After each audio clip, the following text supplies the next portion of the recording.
ట్రక్కుపై తీసుకెళ్తున్న 2 పరుపుల్లో ఒకటి గాలికి ఎగిరి బైకర్పై పడిన ఘటన ఆస్ట్రేలియాలోని క్వీన్స్లాండ్లో జరిగింది. ప్రమాదంలో బైక్ నడిపే వ్యక్తి స్వల్ప గాయాలతో బయటపడ్డాడు.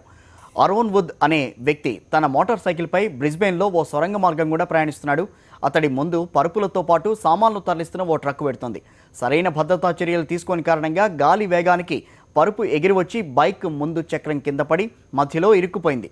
బైకర్ అప్రమత్తంగా ఉండడం, అదే సమయానికి బైక్ వెనకాల ఏ వాహనమూ రాకపోవడంతో పెను ప్రమాదం తప్పింది. సొరంగ మార్గంలోని సీసీ కెమెరాలో రికార్డైన ఈ ఘటన ఆలస్యంగా వెలుగులోకి వచ్చింది. దర్యాప్తు చేపట్టిన పోలీసులు ట్రక్కు డ్రైవర్కు $275 ఆస్ట్రేలియన్ డాలర్లు జరిమానాగా విధించారు.